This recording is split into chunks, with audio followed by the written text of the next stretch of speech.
Well, Bruno, this Man United team has been widely criticised and, to be honest, completely written off before today. How about that for a response? No, obviously criticised unfairly because the position in the table says it all. We lost too many points. Even today, we can't be happy with the draw because we need points more than they need, to be honest. And obviously, I think it's a really good result. We could have even won the game at the end. But I think it's a fair result. I think both teams played a really good football, intense.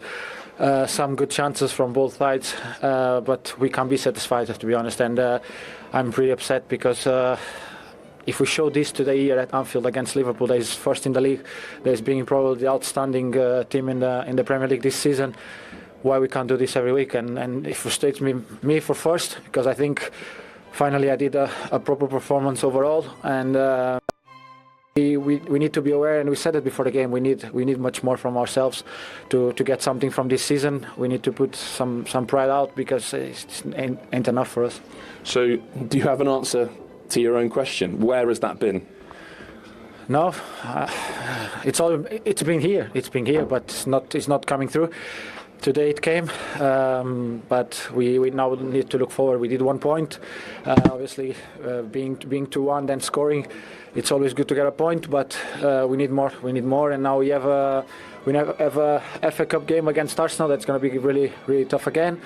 But we want to be in that final again, so we need to get this standard in every game. Like, I wasn't worried about everyone putting an effort today because it's Liverpool. Everyone's going to try to do their best. I will probably be more worried about Southampton after this performance that we think was already good enough and is not, because it's going to be a really tough one again. Yeah, and you said a proper performance from yourself. Have you been getting frustrated with your own levels then? Oh, I think when you get into games where you feel that you can, I think you always can do more. I come out of the games and it's not like today's also one of them where in the first half, probably in 3-4 moments where I'm driving the ball forward, I need probably to hold up a little bit more the ball instead of trying to go for 1-2, because we know how tough it is to play against Liverpool when they win the ball and they do a big transition, because they have really fast players and really good players on the ball in the midfield to drive the ball through. With Curtis and I think Gravenberch, they probably one of the best in the. They win the ball and they do a big transition because they have really fast players and really good players on the ball in the midfield to drive the ball through. With Curtis and I think Gravenberch, they probably one of the best in the league. Suppose Light that didn't play today, and then McAllister with the more the ball, get in there and then time up the spaces for everyone to get up, and then we can play from there. Do you think you really benefited from the training week you've had? The manager talked about you not really having the time since he's been in charge, and you've had a bit of a block this week, and it felt like we could really see that on the pitch. Obviously it helps, but I think it's not about that. Today was about putting a real effort onto the game, playing with some passion, because this game is your art that's going to give you something from this game. Is obviously that you have the tactics, you have the way you want to play, you have the positions where you have to be and everything, but at the end of the day you need to put your effort in, and that's why we get something from this game today. But lastly, it can only be the start. This has got to be continued now. Yeah, of course, it can't stop here. What I was saying. And I think we have to bring this frustration to the next games, because in a good way, to understand that this is our level, this has to be our level, and if we can do it this at Anfield today, we have to do it every week. Well played. You are the player of the match. Thank you very much. Well done, Bruno. Thank you.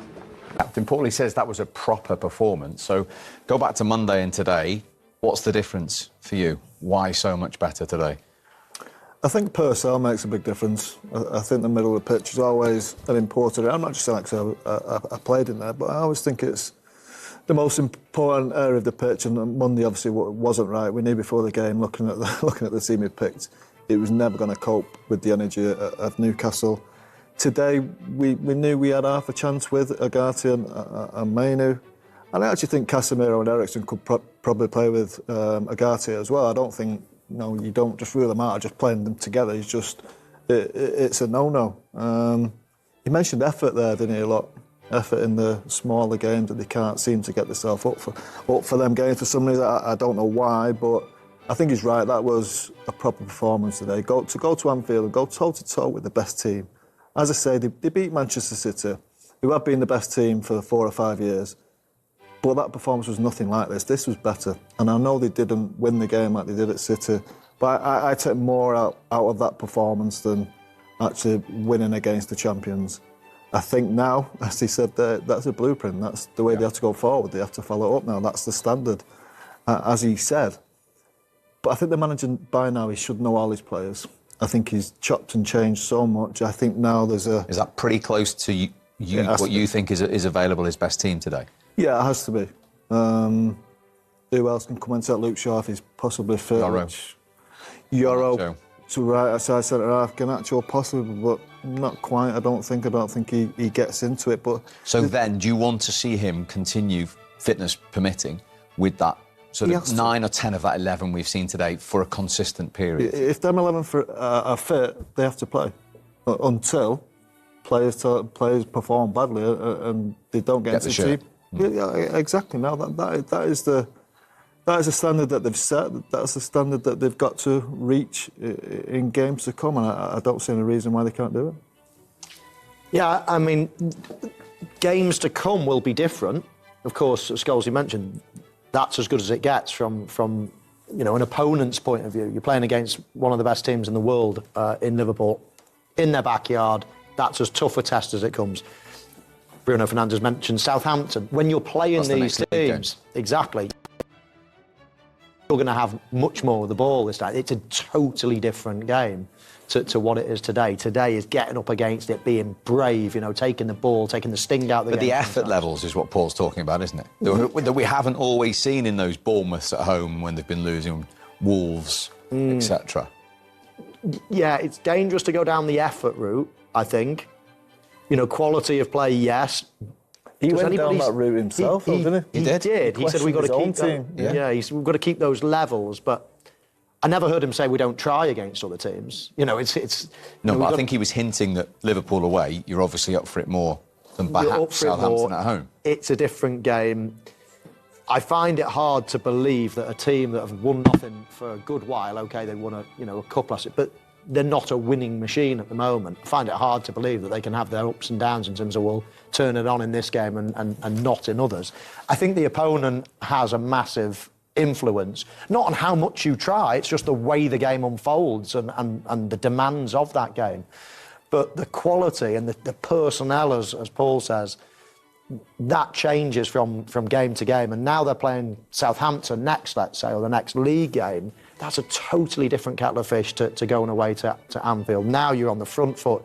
Now you've got to try to open a team up and maybe take risks and maybe leave holes in behind as well. So it's a different kettle of fish. But did anybody expect that level of performance from Manchester United? I'm not sure. Put that performance in context, Roy.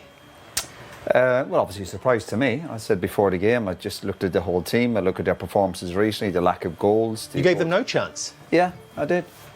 So what was different? What Bruno just said there, they turned up.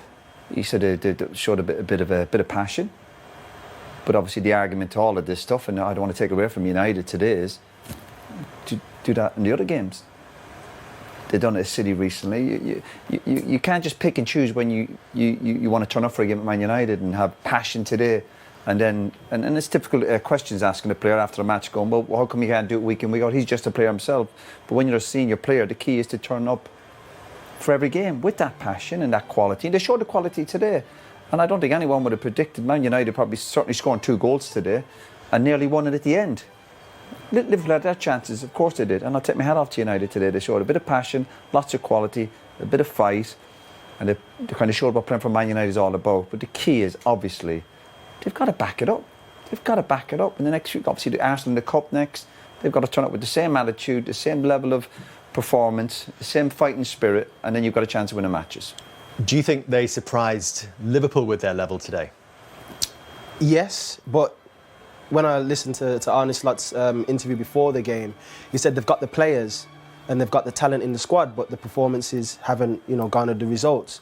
And today, I think they've shown their true colours, maybe in terms of the manager's system and how they played it, and they showed a lot of fight, they showed a lot of composure on the ball. And that's been lacking in recent weeks, of course. So I think they performed to a level where the manager can be proud, the players can be proud of themselves to say, look, like Bruno said in his interview, this is what we can be.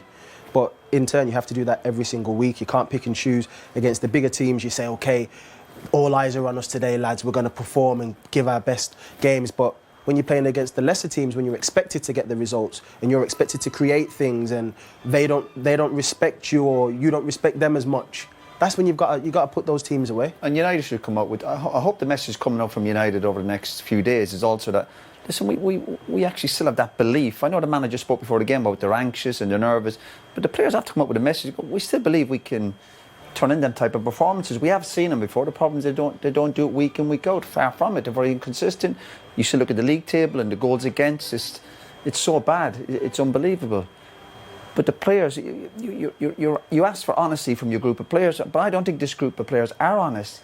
Because if you're not putting in a performance week in, week out, there's something obviously amiss. But I think they have a chance the next few days to also play it cool.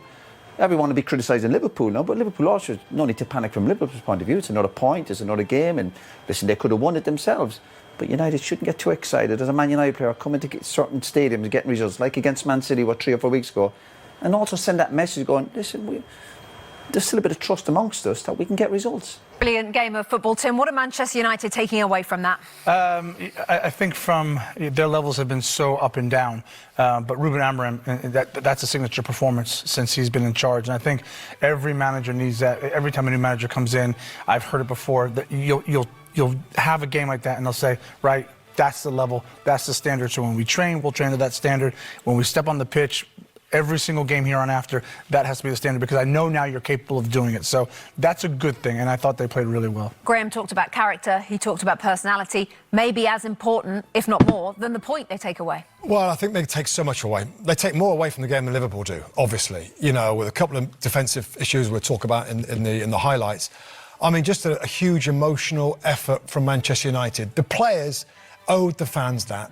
They owed them a performance, roll the sleeves up, fight in the rain. It was like a couple of old sluggers in a boxing match. It's just at the end of the 12 rounds, they're just hitting each other with shots, and who was going to stand up? The conditions, the effort, the lack of control that we expected from Liverpool. You know, Liverpool were a bit more, I don't know, it felt a bit more kind of like Klopp, Liverpool, second half. They had to be fair, and they stepped up and they turned up the heat in the second half, but then they lost a little bit of control, and Man United still had the energy to almost win it at the end there. That was just a great advert. It's one of that old cliche, great advert for English football. What will Liverpool learn?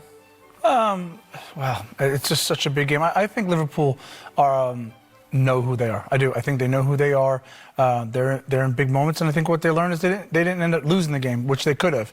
And I think if they're going to go on and win the Premier League, they're going to have to fight in games like this and not lose them, and they did that today. But again, lesson learned. They got opened up a lot, Liverpool. If there's one thing that we've talked about as a potential wrinkle, is defensively. And United could have had 4, really. So that's maybe what they learn and take from the game, that defensively they've got to get back to being really tight. OK. From Mo Salah, Manchester United fans know all about him, that's for sure. 15 goals in 16 games for Liverpool against United. But he says they're far away at the moment from any progress. Would that be an obvious concern for him to be saying that at this stage? I think it's a concern, but obviously the good thing is that and that just shows to me, which I've always thought, is that there's a desire from both parts to do something here. Mo Salah, I believe, wants to say. Otherwise, he wouldn't even send his agent into bat. He would just, we're not going to sign, we're going to leave at the end. He says that we're far away, but that, in my eyes, is a positive. They're talking, they'll get closer. That's what negotiation is. Everybody has this type of negotiation where you're far away to start with and you come close. It's just that this is being played out so much in public that we all think, this is different to others. It's not. It'll be very, very similar to any negotiation. You start there and you come closer. So the very fact that they're talking is a big positive in my eyes. But Liverpool fans still won't like to hear him say, I want to win. He wants 2 years, and the way he's playing, you can understand that. Look, I think it's a bit different from our day. We were talking 34, 35, you're probably finished. I think these days, especially with him, he's a proper athlete. If you take his top off, Jesus. He's special. He's almost a 27, 28-year-old, really. in the way he is. So, look, if Liverpool have got that policy where it's after 30 years of age, it's 1 year, then they're going to have to break it because they're going to miss him. Of course, okay, they've got some brilliant forwards already, probably another 3 or 4 of them, but this man is a game changer and someone that can really lead them to win the Premier League. Yeah, we've just been talking about if Trent Alexander-Arnold isn't there next season, how differently Liverpool have to play. We're talking about the title race. For instance, if Mo Salah's out for the rest of the season, now, do Liverpool still win the title? Yeah, I think they do.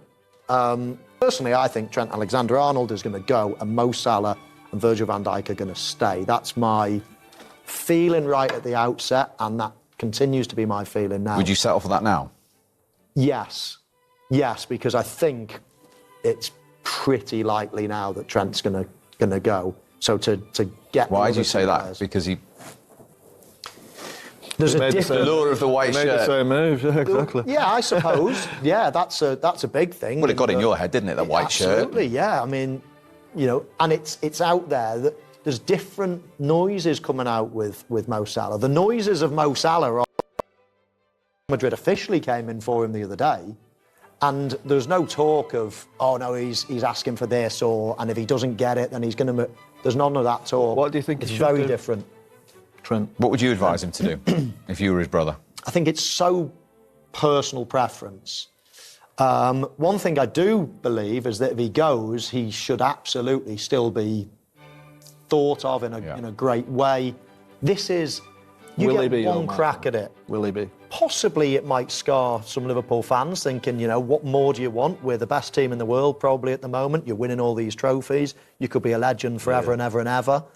But then again, and I'm sure that's eating at him a little bit, but also that white shirt, a new country. I mean, if you retire, it's a different experience, you know, it is an incredible thing to do. It's a very as Michael said there a minute ago, Liverpool are probably the best team in Europe now. Certainly the best team in the Premier League. They're probably better than Real Madrid. But you sense, Paul, that this is a once-in-a-lifetime opportunity for Trent Alexander, because Real Madrid will sign a right-back, won't they? Whether it's him or somebody else. They will, yeah, because Danny Carvalho's, 33 years of age. So if he doesn't go now, that opportunity might not be there. I think he will go, but as I said, as Michael said there, it's a very tough decision because he's at a club now. They're brilliant. Could he play in possibly a better team than this? I don't think Real Madrid are better than him at this point. But for the next 10 years, Real Madrid probably will be. The last thing on it, the hard thing is that it's not that he's going to be 100%, I don't like me, it'll tear him apart. But if he's 51% yes, 49% no, people have got to forgive him that and think, do you know what? You know, good luck to you. You did amazing at Liverpool. Go and enjoy the rest of your career. I must say, he looks like a Real Madrid player. It does, yeah. Imagine how good he is. That's a mischievous comment from a former Manchester United player. No goals then in that first half at Anfield between Liverpool and Manchester United. Paul, Ruben Amorim talked about staying in the game. They've done a little bit more than that, haven't they, Manchester United? Yeah, they have obviously defended really well.